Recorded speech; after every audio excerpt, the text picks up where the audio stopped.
Hello, and welcome to Imperial March Podcast. I'm your magnificent host, Rocky, along with my henchmen, Seismic and Bryce. Hi. I'm not a henchman. Yes, you are. I'm not either. What are Yes, you you are. talking about, son? I'm Batman. Alright, yes, I am. Alright, you are my henchman. Your Seismic is Alfred, and Bryce is... What makes Bryce? Wait, there's only Alfred, so... I'm. Bryce is the Batmobile. Alright. Anyways. What? Why do I have to be Alfred? Well, Alfred's awesome. He can, like, kill highly trained soldiers with a golf club. Alright, nom. Today, we will be discussing our top clones. As always in the show, that means Clone Wars, Expanded Universe, prequels, original trilogy, you know. So, starting us off today... There's no clones in the original trilogy. Yes, there are. Stormtroopers. Yeah, Awesome. yeah, but they turn into stormtroopers. Yeah, but they're still clones, technically. Still. Anyways. Yeah, they are technically. Alright, so starting us off today... But they obeyed the Empire, not the Republic. So they're still clones. Technically. Anyways. So starting us off today is Bryce. Alright, Bryce. What? Who is your top two favorite clone characters? My number one is Hard Case because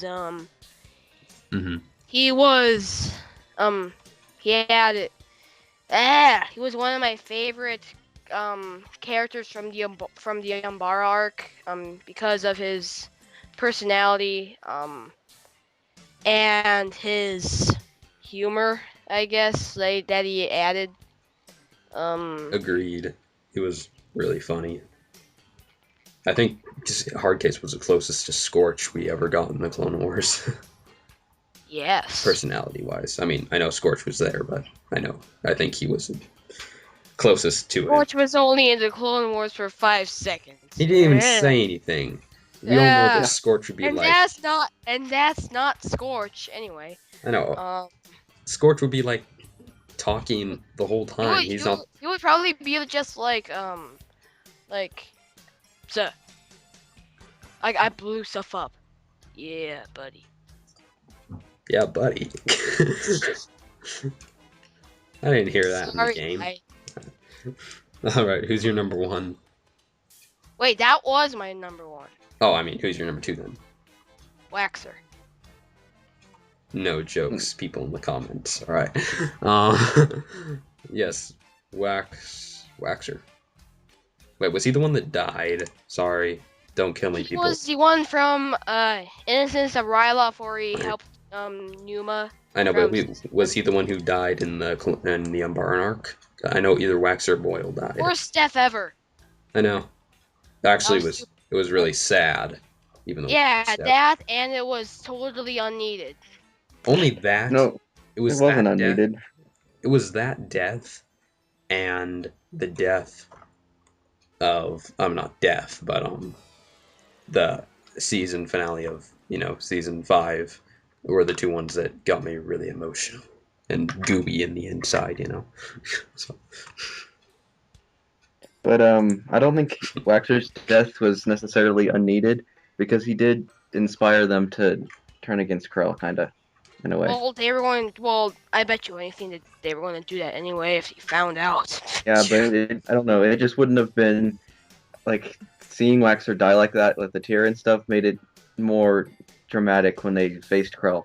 Like if they hadn't done that, it would have been like still would have been bad, but just it's Waxer. We're like, oh, they killed Waxer. Like Echo was just like, oh, there's Echo. Was that really like Waxer's like actually got to cry and it was like, oh, sad. We didn't even get a chance to feel sad for Echo. I know Echo's like, hi guys. Sorry, Quentin, if you're even watching, but Echo totally Leroyed that hard. Actually, if you slow the footage down to 2 frames per second, you can see Echo not blowing up and actually going flying. I will show it on the podcast right here. You can see Echo just flying by. I actually did that like when I was watching the episode on my TV actually. Yeah, but I mean, I'm talking like put it every in few. slow motion. I'm talking about like if every only like 3 frames per second here. You can actually see him, so it doesn't make sense if you slow it down technically because his helmet is lying there, but he actually just went flying. So Echo could be alive. You never know. You don't know.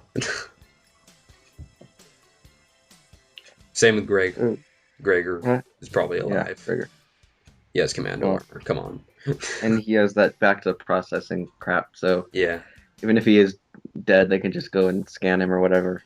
Yeah. And he's awake. All right. So now how about you, Seismic? What are you? Wait! I didn't even get to explain. Okay. Yeah, he didn't even give us a reason. All right, fine. Give us the reason why you actually like it. I hear knocking. Dad. All right. All right. Go. We're not nerds at all. Mom, would you be quiet now, please? I'm about a podcast with my other friends. Well, I didn't know you had friends over. No, on the internet. Oh, those are weirdos. All right. Hey, I'm Alfred. I'm not weird. Bryce is the Batmobile. The Bryce-mobile. I have Just ring to it. The Bryce-mobile. All right. So, why do you like Waxer? Because he was a really good character in that episode and since the Ryloff, because he helped Numa, and he like pretty much he helped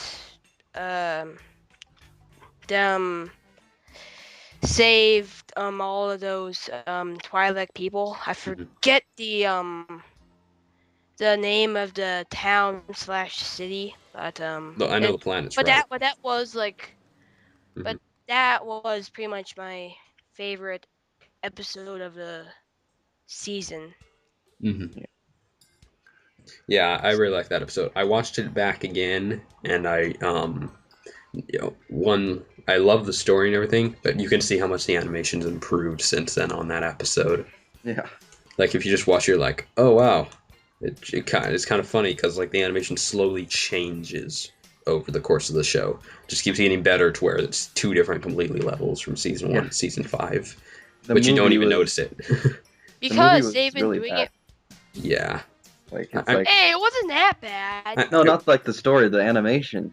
Like it's compared to the new stuff, it's like no, it's. I know. I always found that funny that they made a whole feature-length movie in theaters and stuff, and they chose to cut down the animation for it. The animators probably didn't really know how to use the software, and they were just getting used to it. Doing stuff like that takes time. We all know. We all have had that experience, right? Still, they should be able to do it slightly better, you know. They're getting paid a lot for it, but no. They did. The story and animation was really good in Clone Wars movie, but I'm just saying compared to what it is now. Well, was. Thanks a lot, Disney. All right. Curse you, Disney. You take away all our favorite shows. All right. Now, how about you, Seismic? What is your top 2 clones of all time? Of all time. It's kind of hard because I like all the clones, but I chose based on armor and on personality. And for armor, I'm going to do armor first. I really like Commander Blitz's armor. Now, most of you kiddies aren't going to know who he is because he has like 5 scenes. He's a living checkers board. Yeah. That's the cool part. He's on the Camino. Wasn't he the yellow one? Wasn't he the yellow one? Okay. You'll know him by the yellow one. I like him because his armor's cool. That's basically it. He doesn't really get to talk, but if he did, he'd probably be most of the other clones.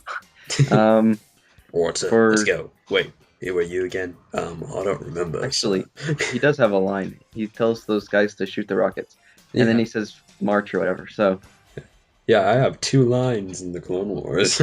I'm awesome. I have 2 lines. I Woo! was on that show that one time on that one channel on Disney Channel. You know the show Star Wars: The Clone Wars in that one episode in that one season in that one You were? minute. So I'm Um, pretty much a big deal. All right. he is a big deal. You just look at him, he's like yellow and black. I mean, everything that's yellow and black is awesome. And white. Well, he's a clone. Um, and then my second pick, I did for personality and not for armor. Well, he doesn't have armor, but I chose Cutler Coin. He was just it's pretty cool because it's kind of showing people that clones aren't droids with, uh, Hey, skin. clones aren't droids. Yeah, but like in the 2003 Clone Wars, they were like droids. I mean, there's no difference between them and droids except for they were Oh, people, yeah. But this one, it's like they can think, they're not programmed. Mm-hmm. And so, well, They go against themselves a little bit there. yeah, and Because they're like, Order 66, they all follow this, and there are only a few. And I'm like, wait a second. it also shows that they're more like people. They have like doubts and stuff, and they have hearts and stuff. Like he raised a family and got married, and it's just pretty cool. But it also he's pretty like action man. He beat those commando droids up really pretty good for just being a regular clone. So yeah, he's one of the best. Cutler Quinn is awesome. Yeah, plus he has a cool name. Yeah. Wonder what his so wait, his name was Cut. Yeah, probably. In the Clone Wars. Probably had a giant cut or something. Probably. Just like That's cut probably up. why he named. Cut up, still stuck in the belly of the Rashio. Alright. Anyway.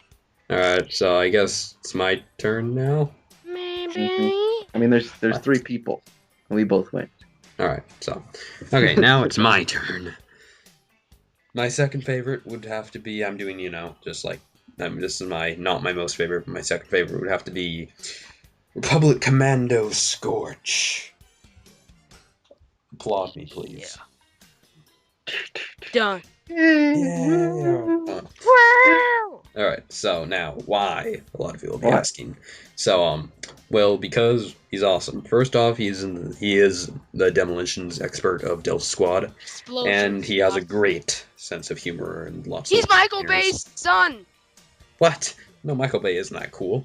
No, I said he's Michael Bay's son because Michael Bay likes to blow.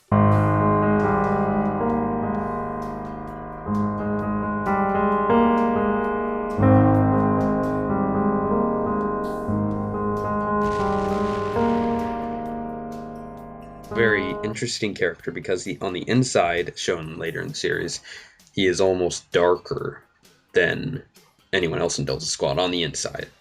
Whoa. So, even darker than Scorch? I mean, Sev.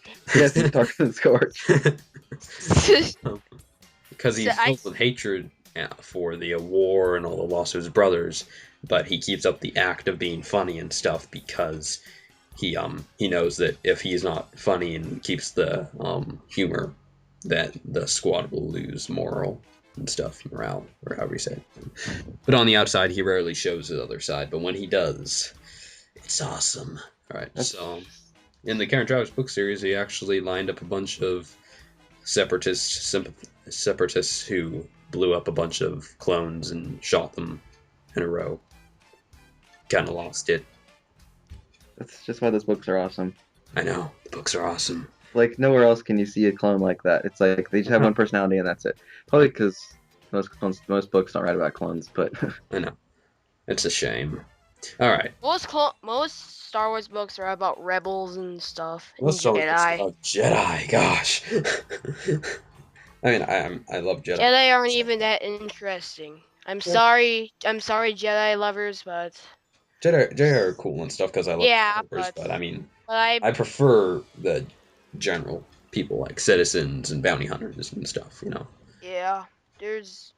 Alright, so for my number 1, don't laugh, I have a very generic, but still my favorite, Rex. I really like Captain Rex. Dave Filoni put it best when he said, What'd he say? All right. He was. Rex, Wait, what did he say? he said Rex is the perfect soldier, and that is exactly who he is. He is the perfect soldier who will probably follow orders without a question, or will he? See, if you go with the Slaver arc, that Rex, the Slaver arc version Rex, with that group of riders, that Rex would probably follow Order 66, shoot Ahsoka, and strangle Anakin. Yay! But if you go Yay, aren't strangle version- Anakin. But if you go with the well, don't want her to shoot Ahsoka or follow Order 66. Well, I would want to strangle Anakin. Yeah, good point. All right. But if you go with the Umbaran arc version of him, he is the opposite. In that arc, he finally stepped up because he was such a big character. And someone like, why are you emphasizing on him so much? He's just the perfect soldier. But in the Umbaran arc, he finally stepped up and showed that he was more than just a soldier, more of a clone who would do what was right in the end.